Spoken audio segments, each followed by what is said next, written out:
Good evening, morning, afternoon, night, whenever you find it most convenient to take a cardboard box, slap a logo of a team you do not like the most, and just throw it on the ground, and then use said box to put it by the bonfire. I, as always, am Alan the Pole with a goal, joined by my fellow co-host, Tim. Hello. Glad that we made it out of New England without getting, run off with pitchforks or something. And DJ. That is very interesting statement considering Alan is currently sitting on a White Sox logo. Where am I sitting on a White Sox logo? Where? I don't see it. Cubby must have swapped that out in your sleep. I don't think I'm not sitting on my White Sox jersey. I'm sure of that. But we're less than a minute into this and we're already off the rails. So this is a great job, everyone. I think this has to be a bonfire record. I love this for us. Well, to be fair, Tim, you still haven't noticed Alan and I. So, I mean, it's true. You're both wearing Dumpster Crown logo jerseys. I get it. Yes.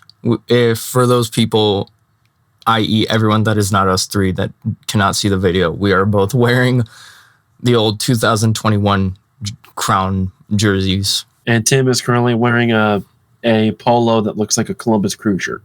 It just is yellow and blue. It's not yellow and black. It just has yellow in it. The way it looks on my screen, it looks black. That's why I'm like, oh. That is true. You need to zoom in. Even when you zoom in, it still looks a bit more black than blue. Well, I need to do better color correction on my webcam. So I'm sorry. Reginald, I should have done that before. Yeah. Anyway, where were we? We're on the bonfire. That's where we were, and that's where we are, and that's where we will continue to be off the rails until the moment Matt fires us. Anyways, let's get into some news before we get into the big meat of what we're going to talk about, and that is some international news. We'll first start off with Omari Glasgow, a Chicago Fire 2 player who is with Guyana right now. They did lose 1-0 to Cape Verde in their most recent game. I'm pretty sure Omari Glasgow did feature. They are playing against Cambodia tomorrow as we record this. And two things to note, he was the top goal scorer in CONCACAF Nations League A and B, and he did receive the Young Player Award. So congratulations to Omari Glasgow. Yeah, it's honestly a really great accomplishment on his part. And I mean, he has become a dominant force in MLS Next Pro. So it's good to see him doing that. I think the question that we're all wondering is if the Fire continue to have issues with depth at scoring, how long is it before he gets a call up to the first team? And I think it's something to keep an eye on this year. I think the answer to that is it depends entirely on when he gets his green card or when someone leaves. True. And a green card is going to be a little bit difficult at just given, age, experience level, although the international appearances that he's got for Guyana does help, but also just being from Guyana, it's a little bit more of a difficult process than it would be from some other nations. Yeah, but the way some of our sub strikers have been performing so far this start of the season, I wouldn't be surprised if he at one point did get a nod in for at least one game or something. Yeah, it's something that I think, like I said, it's something to keep an eye on, and it's something that I think that we'll talk more about with the strikers just coming up. Yeah. Moving on to Xherdan Shaqiri, who is out with Switzerland. They did play against Denmark, which finished in a 0-0 draw. He did not start. He was subbed in around the 73rd minute. And, well, based on the scoreline, nothing really happened. He really didn't do anything. And as of recording, tomorrow they will play against the Republic of Ireland. And so that game, just for those of us that are not here and don't know what time we record, that game is going to be Tuesday afternoon Chicago time. Yes. So he will be available for the match against Atlanta on Sunday. Whether or not he starts and does 90 minutes, and how that may mean that his minutes have to be managed on Sunday, we're going to have to see. Mm-hmm. And then last but not least, Chris Brady, who joined the U.S. youth national team, the under-23s, for the injured Gaga Slonina. They played a game resulting in a 3-0 victory against Guinea. It was the first clean sheet for Brady this season, not in a Fire shirt, though. Yeah, first clean sheet of 2024. I caught parts of the game. I mean, I don't know really how much you really rate youth friendlies because it really depends like how much time these guys had with each other, like on both sides of the ball. But it's still good to see him like getting the call up, getting the start, which I mean, what Men in Red reported, from Alex Taylor Breeze is that it wasn't an issue of the Fire not letting him go, obviously, because he ended up going, but it was an issue of not getting called up. So that means that when you do get minutes, you have to make the most of every minute that you've got. And, you can't do better than a clean sheet. That is true.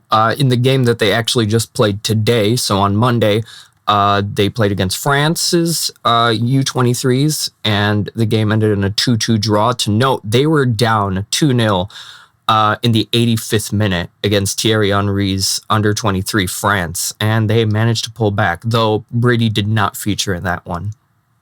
Yeah, so I mean, that was, I think, an impressive win or like draw coming from what was almost certainly a loss. Cade Cowell and Griffin Yao were the scorers for the USYNT. And it's kind of interesting because this friendly was scheduled before the Olympic draw happened, and we now know that the U.S. men's Olympic team will be facing the French men's Olympic team in the opening match of the Olympic soccer tournament in Paris. So it's a preview of that. Obviously, the big question for both teams is like, who are the overagers going to be? Are you going to have some or, 1, 2, or potentially 3 of like the giant names in French soccer bolstering that squad? Because that would be a radically different game. Yeah. I mean, nonetheless, go for gold. Go for gold. But speaking of gold, the U.S. men's national team yesterday on Sunday played the CONCACAF Nations League final against Mexico and managed to pull a three-peat and are the third-time champions of CONCACAF Nations League with a very familiar score, US 2, Mexico 0. My favorite score. Mexico has now scored. Go ahead, DJ. You're about to say the same thing I was about to say. Yeah. Yeah, the U.S. has not lost to Mexico since 2019. This is the best thing. And they have not been scored on by Mexico since 2021, which is an insane streak. You have to score to win. And, I guess PKs, depending on how you count this. But, I mean, yeah. Having said that, it was kind of unfortunate. What had been a decent game really was marred at the end by what I think we'll just call the chant. And Tony Miola was the color commentator on both that game as well as the third place match that happened before it, as he was for the semifinals. And you could hear just how frustrated he actually was with the process as it was going on, as it was getting recorded, because they kind of like, they went through the protocol, which is like stop the game for a certain amount of time and then resume the game after a while, like try to like let people calm down. And then it happened again. They went to like step 2 of the protocol, and then they went back down to step 1 in this way that was just, I think, incredibly frustrating. Like you could hear how frustrated Miola was as a viewer. I mean, it's frustrating to see that that's the way that they're choosing to express anything, really, like people in the stands. And I mean, after that, CONCACAF put out this incredibly weak statement that just basically said, "Oh, well, we're disappointed about this." Like their disappointment obviously doesn't matter in the end because we've had this problem for years, and their disappointment is meaningless to people that could be hurt or sometimes be put in situations where they're afraid for their physical safety by people that are, using those words and, chanting, especially on the way out of a football game and like that kind of thing. So I don't know exactly what the best solution is, but I mean, there just needs to be some way that we figure out how to get this to stop. Actually, I remember a few years ago, back in 2015, the Mexico played Panama. That game was horrible because CONCACAF or the refs decided they had to stop the game because people were lobbing shit on the field, and their decision was to have all the players stand in the entrance where people were still throwing things at them. So the CONCACAF just doesn't want to at this point. There's so much stuff that they don't want to. And I mean, like, it does kind of make it feel like when you talk about like the US's ambitions of being a seriously competitive team that's competing to make it into quarterfinals and semifinals and eventually finals of tournaments, that is like trying to be taken seriously. I mean, stuff like this and just like the Nations League semifinal and final anyways are just make it clear like how far those aspirations can be from reality in some points, because you know, like I mean, there were double headers for both the semifinal and final, right? So that meant that there was basically nobody there for the US semifinal against Jamaica. And conversely, like the same thing happened for Jamaica's semifinal against Panama, which happened in the same building and with the same ticket that the US Mexico final happened in. And I mean, like, that just seems Bush League. Them not having a way of dealing with this in any serious fashion just seems Bush League. Like, it's, you know, it's incredibly annoying and frustrating, and really, I mean, again, like, there are people that do feel threatened by use of this language, because this is a language that is used when they sometimes have actually been physically harmed in the past, and that's why we need to make this stop. Yeah, no. It's just the fact that history repeats itself, and like you said, they keep saying, "Oh no, this is bad. We're gonna do something like this stop," and it doesn't stop. So I don't know.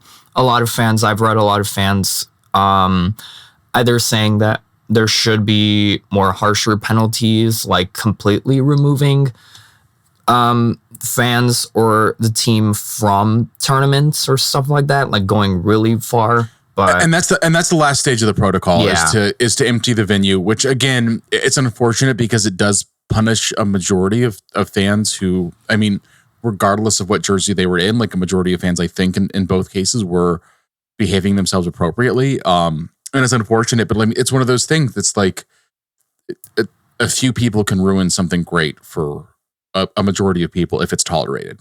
Yeah. The only thing I'm going to say about this game is that I saw a lot of L3 fans hyping up Mexico, saying that they're going to fairly push through the United States after the semifinal games, where the United States failed to really convincingly win against Jamaica. They relied on last minute antics in order to gain that victory. A lot of people were like, Berhalter, what was that? And truly, they went into this game thinking that Mexico could have really done something, but hey, the U.S. men's national team showed up. They did, yeah, and like they typically do in big games. This is an entirely different conversation. You have to give them credit for the win. Some of the moves I think were sort of odd. Like we saw, like again, like Gio Reyna playing almost like a wing back at certain points, but like a wing back that is more of a back than someone that goes on the wing, which is just a weird way to use his talents. But I mean, you can't argue with the victory. And realistically, I mean, I think Jesse Marsh on the halftime show or something like that was talking about this. It just does seem like, especially for a national team, there's just like too many rotations, too much complicated stuff going on, as opposed to coming up with a formation and basic, formulas that let the talent of these players shine. And, I mean, it worked in this case. Whether it will work against, Brazil or Argentina in Copa America, like, we'll have to see. We'll see what happens. Last thing we're going to talk about, or sort of briefly mention, pro referees. There's supposed to be a vote soon. Tim, could you sort of talk us through that? Yeah, so the details of this aren't public. Jeff Carlisle from ESPN reported that there is a tentative contract that is getting voted on by PSRA members. That's the union of referees that represents MLS referees. It's unclear whether or not that vote will ultimately succeed or not. One thing that he did report, and you guys will know the outcome of this vote because it'll be out before this podcast is out. But it's a 7-year deal, which is a very long time to live with any particular deal, and it gives you a long time when before you're able to make changes if things are not what you want. A lot of the other details are not public. I spoke to a couple PSRA members that do have a vote in the deal. the gut feeling that I've got based on just speaking to them is that I suspect this will pass. I don't think it's going to be an overwhelming pass. It's one of those things where they've made some progress, and in the end, people need paychecks, and like that's True. sort of where they're at with this. Yeah, I mean, hey, at one point you need to get paid. You can't just hold on. You can't hold out forever. Shall we get into Foxborough, Massachusetts? Yeah, but then we've got to get out as quick as we can. Amen, I say to that. That's just new. That's not just as in if- general, to be fair. I actually really like significant parts of Massachusetts. I like you have to sort of get yourself in the right mindset. But I mean, there's a lot of great things going on there. But I don't know. Sporting events, it's just like one of those things where it's the same thing, I guess, with Mexico, where it's like I love Mexican culture. I have like lots of friends that are Mexican, but like sporting events, and all of a sudden it's just like, holy crap, what just happened? Why are you throwing things at me? And it kind of feels the same way with, sporting events going anywhere in like the, Boston area. You're like, you were just talking about the opera and now you're yelling like expletives at a teenager that's playing on the field. All right, whatever. That's just the story of my life. In the morning, I'm doing opera stuff, and in the evening, I'm doing sports/fire stuff. That's just my life, summed up to a T. All right, so Foxborough, Massachusetts. The setting is Gillette Stadium for the Fire versus New England. In the previous episode with Caleb Pontgretz, who was here, big shout out to him for helping us preview the game. I mentioned that, hey, maybe history is gonna repeat itself, and we would see another draw, and that's kind of what happened. We saw a draw between the two teams once again, 1-1 this time, with goals from Hugo Kuipers as well as Nacho Hill. Which is just crazy. Like the past few meetings between the Fire and the Revs have all been draws, but by different scores. Like there was a 2-2, a 3-3, now a 1-1. I think there was a 0-0 at some point. There was a 0-0. Yeah. Like we're just, so I guess everyone pencil your calendar for, I want to say it's sometime in mid-May May 4th. May 4th when the Revs come to town. That's looks like it's going to have to be a 4-4 draw just based on the pattern. Yeah. Well, especially in Foxborough. I know some of the games at Soldier Field have been a bit more one-sided. Well, maybe not completely one-sided, but like one side gets the 3 points. But in Foxborough, I'm pretty sure since the last game before COVID in 2020, it's been just straight draws in Foxborough. All right. So some of the things that happened in the game. One, the New England Revolution officially stated, that their attendance was about 15,000 people. That did not look like it was the case. If there were 10,000 people there, then I am tall enough to play power forward in the NBA. Like legitimately, like this is, I just know. I think who was it? I think it was Alex Calabrese who said, I think there were more people at the Fire to Chicago City Open Cup game than there were at this game. I mean, and like the thing is, like we can't see both sides of the stadium and the crowd, but like when you saw, like there's a couple shots they had from like inside the, like there's like the, inside the net cam. And I mean, the people that you count there, and they had a shot of that right before the Kuipers goal in the 20th minute, which we'll talk about in a second, but this is 20 minutes in, right? So this is not like, I'm a couple minutes late. I'm still waiting to get like my like hot dog or my soda or my beer or whatever. Like, this is like the prime time when you're going to be in your seat. And this is before the rain really started coming down.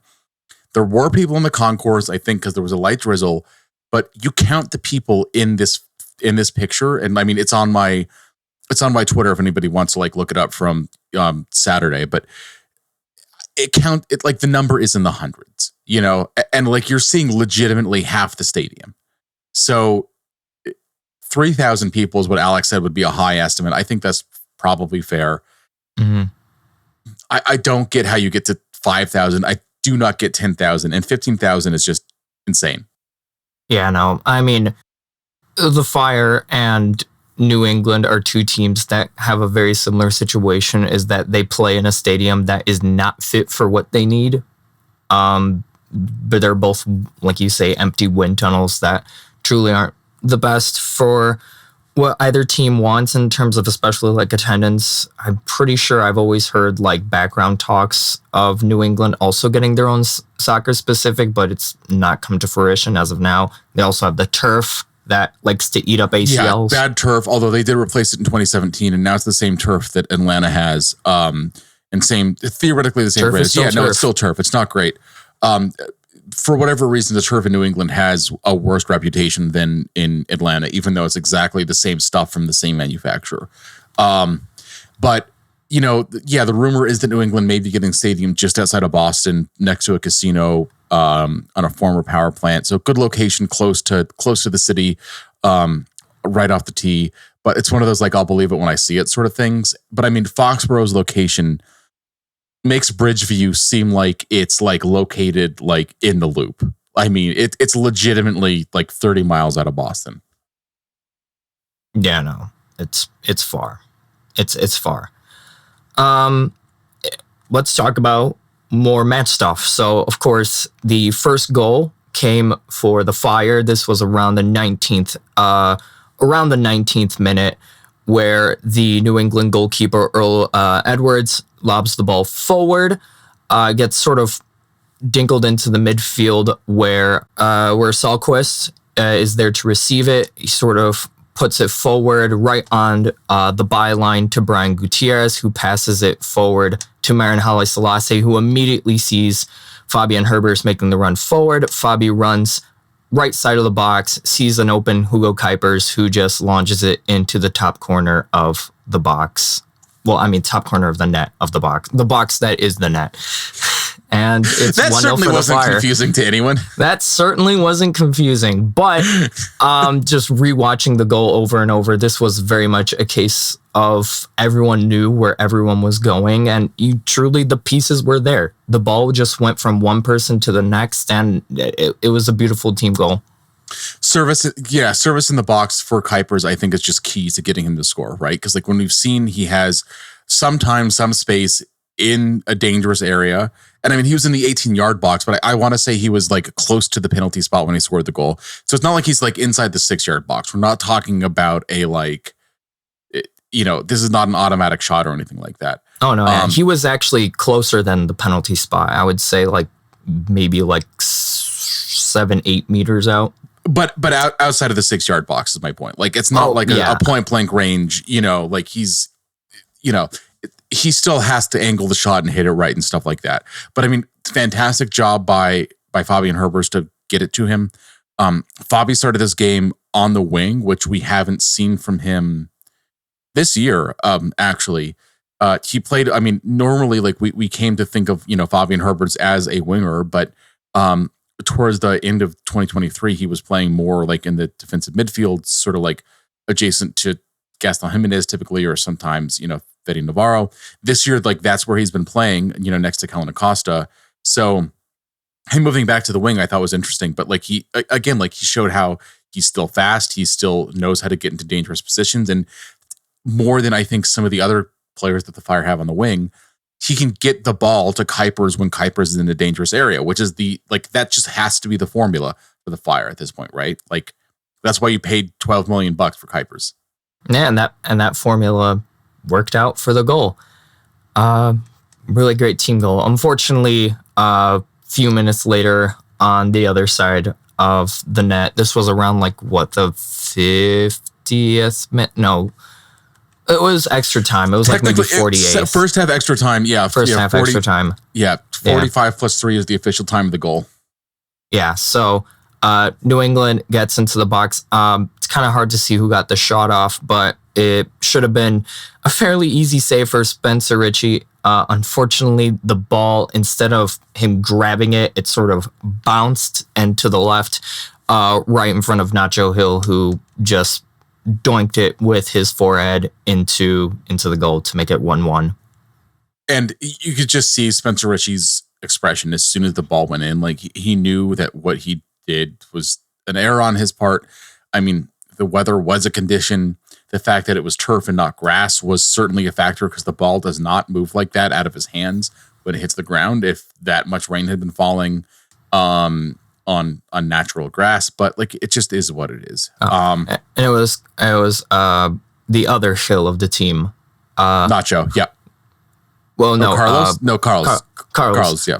Yes, Carlos was the one who made the first shot that bounced off of Richie's gloves, and then Nacho was the one who foreheaded it in.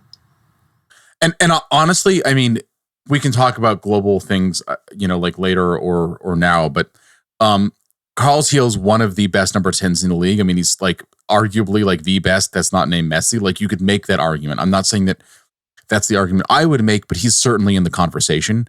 I mean, he's given us so much grief in the past. Honestly. Yeah, 100%. Well, he's one of the best players in the league. Like, there's just no two ways about it. Like, he has been one of the most effective players in the league.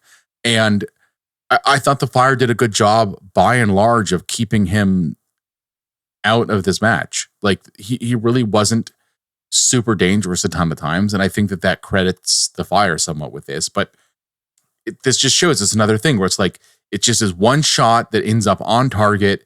And then once you get a shot on target, you don't know what's going to happen. In this case, Richie drops the ball, can't, get on the ball quick enough. And it turns out to be a goal. And like, that's all it takes sometimes. Yeah. And there was also a moment where right before the goal, Alan Aragoni got a yellow card for time wasting. There was a bit of a kerfuffle around that about why. And that was just a minute or so after Brian Gutierrez got a yellow for simulation inside the Revs box. He went down. There was not. He just needs to stop doing this because he's gotten. I don't know how many times he's been either spoken to, like the ref has spoken to him about simulation, or has actually gotten carded for it. But like in this era, it doesn't work. In a league that has VAR, and it's not helpful to the team. It's not helpful to him.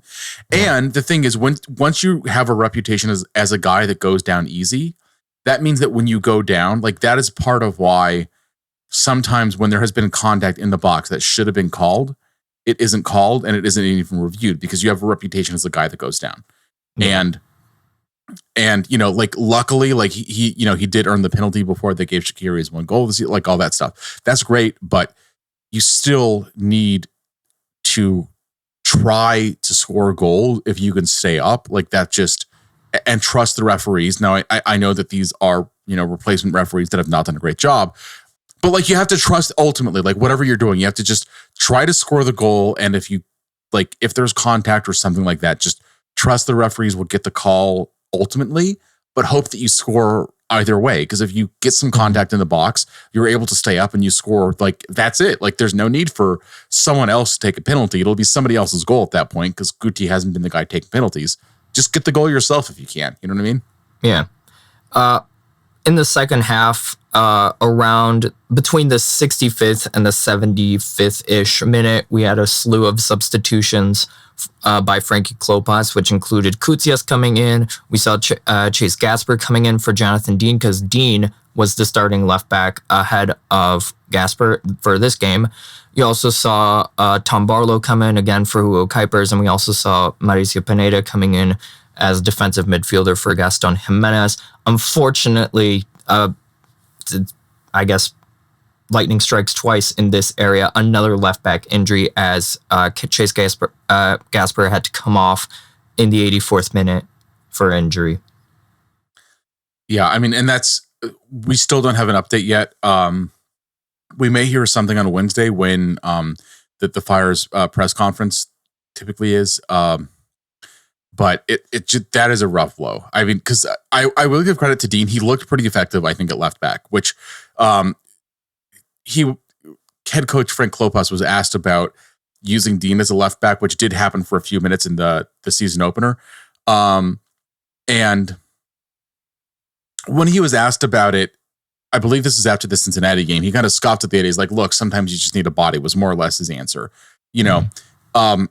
but here he felt confident enough in Dean's ability to be a left back to start him. And I thought he looked good. I thought he looked not just good defensively, but I thought that he did a good job advancing the ball a few times, which really is a tool that we had seen from him only in limited amounts at his natural right position last season. So it's fantastic to see him growing in a position that is sort of like not a natural one for him. Yeah. One more thing that I will add that you can see when you Google or you look up the match highlights, in the 66th minute, you had truly what should have been another goal. How it didn't happen, I don't know. What happened was the ball was being played back to Earl Edwards, who is well in front of the box, sort of, as to boot it or play it forward. And all of a sudden, Georgios Koutsias slide tackles the ball right out, or just snubs it right underneath him. And he had pretty much had an open shot, and he took too much time, in my opinion. Like on rewatch, I'm like, this is like too many touches. And like it was again, like it was raining heavily at that point. Like the pitch conditions were not great, but still it's like, I really hate he needs to do better there. Like, cause like that's like really easy for someone watching a game to say, but like you're talking about a professional that's trying to control the ball. It's not like he's like not trying to do better there. That's true. And you could see that he was trying to find his balance with Ryan Spalding, the one and only sub made by New England, essentially like knocking him over. But yeah, like you mentioned. Koutsias has the problem of he will do everything, but he just cannot score sometimes. And that is his biggest problem. Which, if you're a striker, it's sort of like one of those, like, that's sort of an important part of your job description.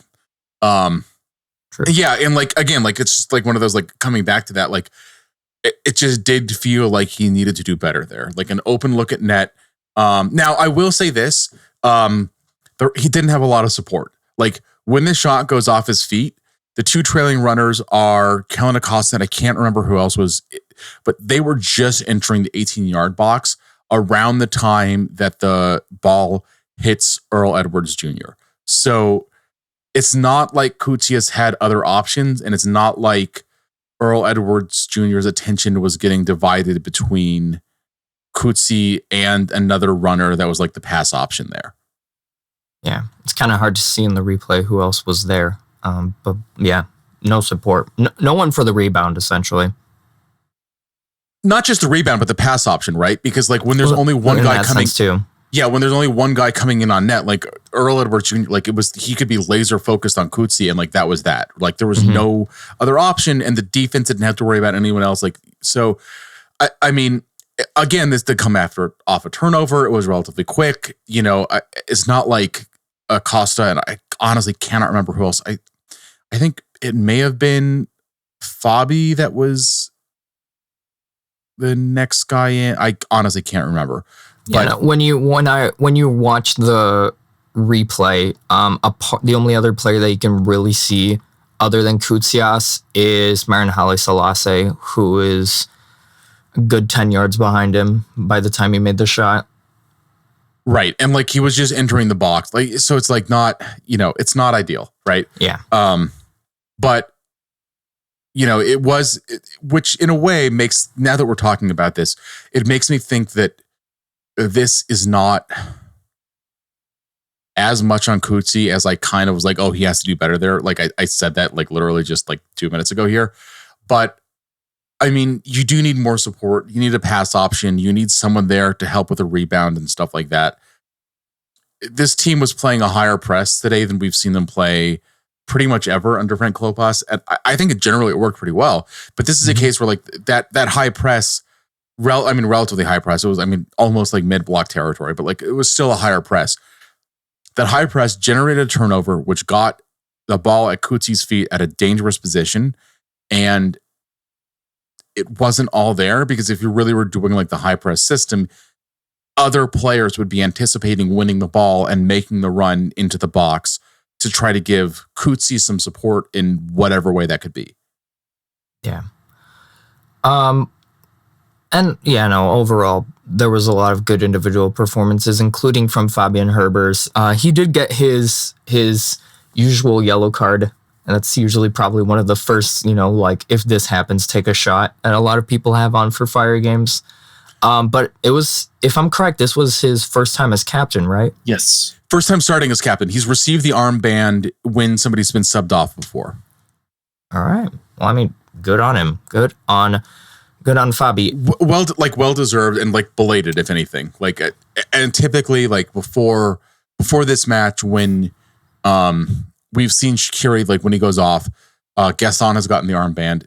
It's not entirely a rule, but like sort of an unspoken rule is like, when your captain goes off, if there's not like a sort of the designated like assistant person, whoever, the longest tenured teammate like gets the armband, and so Gaston is the third, I guess, after Pineda, person to get the like that's on the pitch, and he's gotten the armband instead of Fabi. But given the start that Fabi's had, just given the performance that he has given us every single match this season, definitely earned it.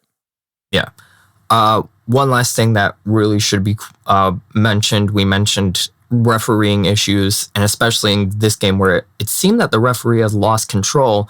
And if you didn't watch the game, it's kind of hard to like tell you about it because you won't see it in official match highlights. But there have been a few pictures circulating around Twitter of Kellen Acosta. Can I set this up really quick? Yes, go for it. So basically, later in the match, I want to say after the 75th minute or so, there were two separate instances where you almost had what felt like line clearing, like hockey brawls, not actual brawls or fighting, but players were from opposite teams were facing off against each other, and it was heated, and they were getting each other's face. There was pushing and shoving. There were shoving matches two separate times in the last 15 minutes of this match. And in one of those times, sorry, Alan, to set you up. That's all right. Yeah, so one of those times. Yeah, and one of those times, it's been circulating around CF97 Twitter that there's a clear picture of what seems to be Matt Polster with a hand to Kellen Acosta's neck, essentially almost choking him. Yeah, and I mean the photo that's been circulating online is, I mean, there's just no. I mean, what was he doing? Like, he wasn't adjusting his collar on the non-existent collar on the Fire jersey. Like, come on, like it was not a nice move for Matt Polster, the former Fire player. And it was not called. Like, nothing was called. And actually, around that time, I guess eventually Polster did get a yellow. He did in the 81st, yeah. But I mean, it's just the fact that there are two shoving matches happening between players in a tied game early in the season. Players are wet. They're probably not happy about being wet and getting, rain on them. Like, it's not like this is a tournament final or anything like that. You know what I mean? Like, there's no reason it had to be this heated. It just shows that the ref had completely lost control of the match. And the reason why is that I think that all the players were frustrated by this point because things were not called. People thought that things were called once for one team, but not for them. And there were things that were missed all over the pitch. Like, there were, and so it's not necessarily that any individual call was completely blown or wrong or anything like that. But in the end, players felt like they needed to take the law into their own hands. And like, this is what happens when you have refs that are not good. Like, they don't control the game. The pitch of this entire game felt off again. And the players felt like they were being poorly done by the officials, which is why there were I want to say 7 yellow cards throughout the match. Like, like, it just shows and two of the yellow cards were against Revs players in second half stoppage time. You know what I mean? Like, 8 yellow cards. 8 yellow cards. 8 yellow cards. Let's see. There were 1, 2, 3, 4 for the Revs and 4 for the Fire. I'm not thinking about Barlow's. Yeah, yes. Barlow got one in the 90th. Man, Tom Barlow. When we talked earlier about Omari Glasgow possibly coming in for one of the sub strikers, I think a lot of people are looking at Barlow. And the question as to why Barlow was subbed in over Chris Mueller. That's true. Yeah, I think that there's a question about Chris Mueller's game sharpness and readiness coming back from injury. Full disclosure, I had him in my starting 11. I thought that he was going to be ready to start. I did as well. I thought Fabi and Herbers had been doing so well in the midfield that it just was silly to try to mess with what was working. and I mean, he obviously Fabi made had a good performance off of the position that he was given, which is great. But I just thought, don't mess with what's working. And that means keeping Fabi alongside Kellen Acosta starting in the midfield. And then put Mueller on the wing because that's where Goody been playing. Shaqiri's out. So, and that's not what ultimately happened. Yeah. Sorry. Well, yeah. So go back to Barlow. I mean, obviously he didn't have a ton of time on the pitch, so we can give him that. He didn't really have a touch in a dangerous area of the pitch. Now I'm actually thinking he was brought on not so much to score goals, but to just press late in matches as a high press. I think that this is like maybe part of a coordinated shift from the Fire to go from kind of like a mid-block team to a high press team. Where he's brought on, I mean, he's like 100% like RB&Y sort of like molded player where he will do the high press and he does it well. And I think that's why he's there. Not so much to score goals or really generate offense, but like more to like try to win the ball in the opponent's third and recycle the ball maybe to someone else to get a goal. Like I don't really get that theory because like why are you bringing a striker in just to press that you think can't also score? But just based on the way that he's played and how goal dangerous he really hasn't been, I mean that's my operating theory. Yeah, those kind of theories are outside of my realm of knowledge, honestly. So good on you, Tim, for explaining that. It makes more sense than the idea of him being brought on to score, in all honesty. Right, because I mean giving him credit where credit's due. Like Tom Barlow does have a history being a clutch player for RB&Y, and I mean like he's one of those guys. I was talking to Alex Calabrese about why Diego Luna was called into the youth national team over Brian Gutierrez, because I think that we both think that Brian Gutierrez is a higher, I mean, we both agree that he's a higher ceiling player. I think that Alex feels that he's more of a better player right now than Diego Luna. And I pointed out, like, look, Diego Luna had as many goals in the playoffs last year as Brian Gutierrez did in the regular season. And so if you're pulling a guy in to participate in a knockout tournament, like that's the kind of stuff you take note of. And I think that like that is an advantage. Like that is something Barlow has shown. So give him credit for that. But so far in the regular season, like just haven't seen him looking like a guy where you're like, this time last year, right? Kai Kamara was coming off the bench and he would score, right? Which is great. Like that's what you want. An option off the bench that looks like he's going to get you a goal. Barlow hasn't looked like that so far. Not yet. So one last thing I want to ask before we move on to the preview of the next game. This has sort of been a two-sided like argument on Fire social media between a lot of fans. Was this a point earned or 2 points lost? Yes. I agree with DJ. Like, because a lot of fans have been saying, because a lot of fans have just been saying, it feels like, to some people, it feels like a point earned because the Fire in the past have not done too well in away situations. So, and especially in this weather and with everything that happened, we got a point. So that's cool. But on the other hand, it's a New England team that hasn't won or draw up to this game in MLS, and they should have taken advantage of that.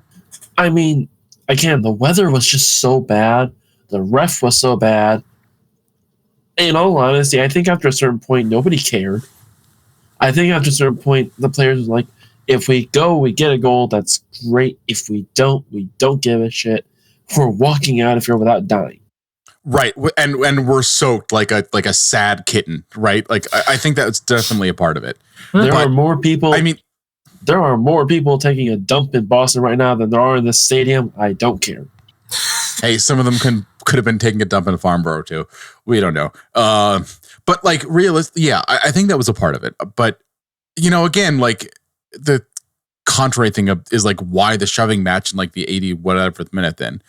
But I think that it really is both things. Like the goal against the Fire, like the Spencer Ritchie's, knew we shouldn't have dropped it like that. Like so that was an error. That makes it feel like 2 points lost, right? Mm-hmm. in the end, like again, like the Fire were outshot, like they were outpassed. They were outplayed for significant stretches, especially in the second half. The first half was like 50-50-ish. Like the Revs had some points where they looked dangerous.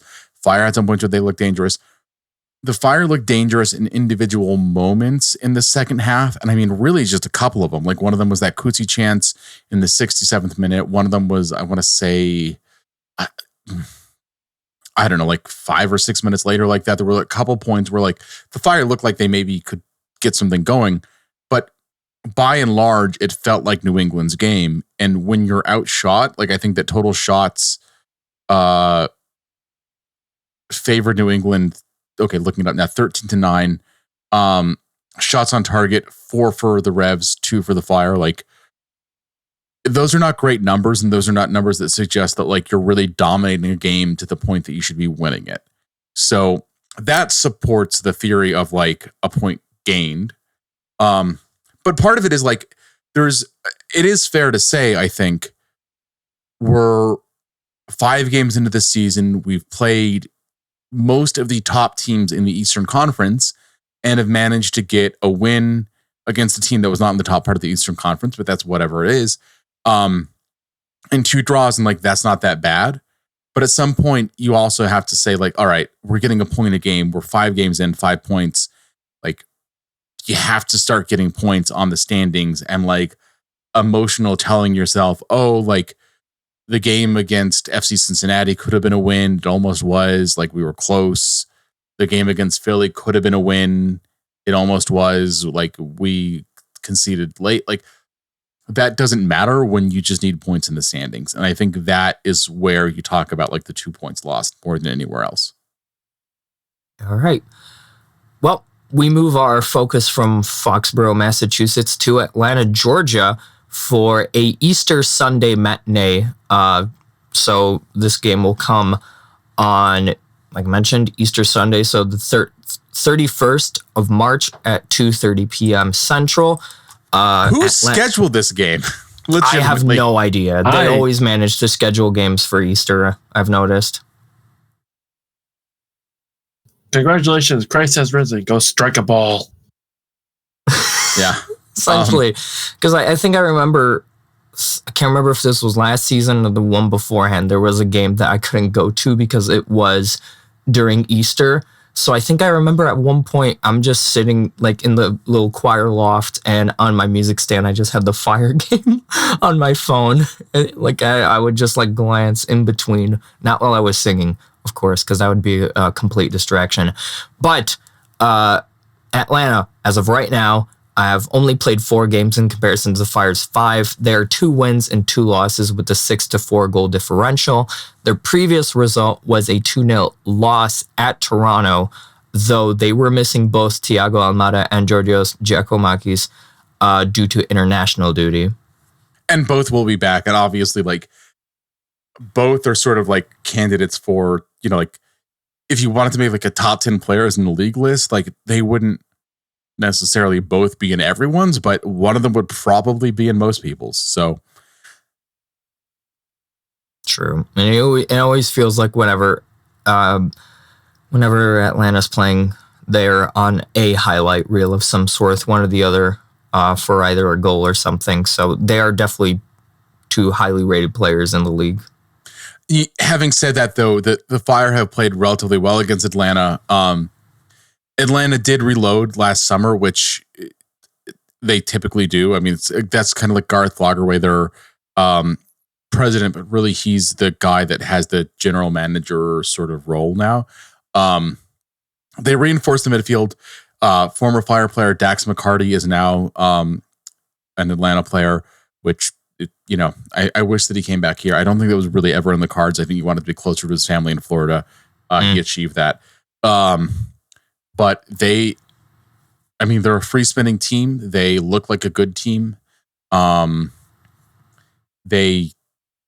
you know, have had mixed results, but with Thiago Almada and Georgios Giacomakis back in the lineup, I don't think you can really say that the Fire have an edge at many parts of the game, like realistically. But at the same time, I don't feel like Gonzalo Pineda, the Atlanta United head coach, has really ever done a fantastic job. Like, I don't know how you guys feel about this, but like, just given the number of tools that they've got, like, they've never really been greater than the sum of their parts. And I think a lot of the time they've honestly looked a little bit less than the sum of their parts. Yeah, I was about to say, it definitely looks like a dip in comparison to the Atlanta United that won MLS Cup a few years ago. So very much a dip. In terms of the Fire at Atlanta, it hasn't been good. The Fire haven't won in Atlanta since 2018 for the U.S. Open Cup. So it's been a minute. All the other games since then in Atlanta have been an Atlanta win. So in terms of history, it's not on our side. It's it's a difficult atmosphere, right? Like, it's an unusual atmosphere for the Fire because it's like largely an indoor atmosphere. Like, even if the like little roof opening in the inside is open, like it's still a turf NFL building with artificial lighting dominating over natural lighting. It's one of the like largest crowds that you'll ever encounter in MLS. Like, it's one of I think like two, because I think Seattle, who also share Lumen Field with the Seahawks, are able to pull a good attendance at an NFL stadium. But I feel like Atlanta they in terms of like fan support truly always shows up. And I wonder. Charlotte's the other name to throw in there. Charlotte. Well, yeah. I think Charlotte does all right. Though I think apart from like maybe Inter Miami or like the home opener, they usually also don't open up the upper bowl. Though I don't know about this season. I know same thing with Atlanta, right? Like they average 40-ish thousand fans a game. They don't really sell more tickets than that. They want the lower bowls filled rather than the upper bowls sparsely, because it's a 73,000-ish, venue. But like they will open it up for like a couple of games. They're not going to open it up on Sunday, I don't think. But it is still 40,000 people watching a soccer game. I mean, like, that is a serious crowd in any league that is a serious crowd for pretty much anything short of like a Champions League final, right? So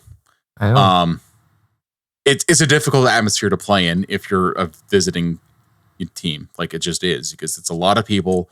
Again, it's an unusual atmosphere. It's a turf pitch, which MLS luckily mostly does not play on.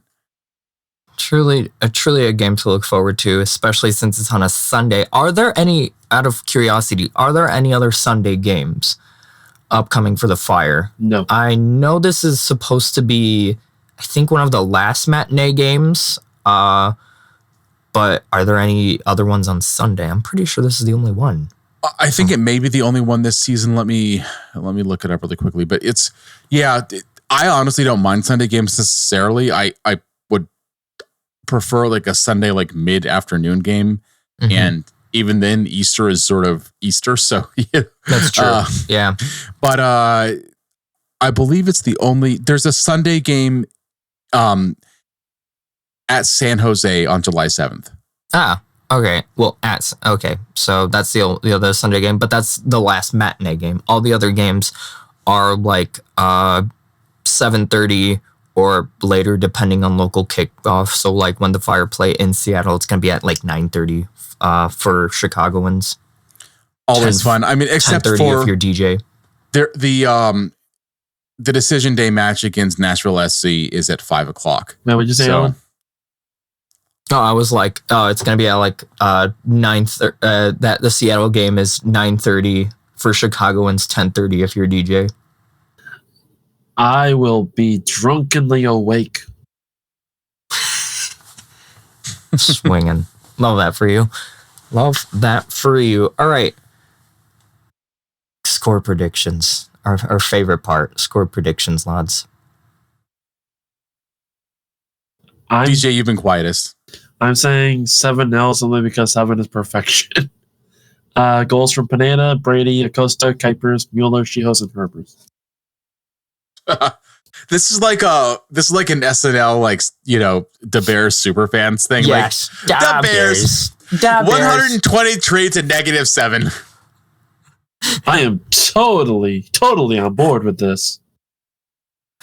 Although, let's be fair, if there was a way to get negative, the Bears would get it.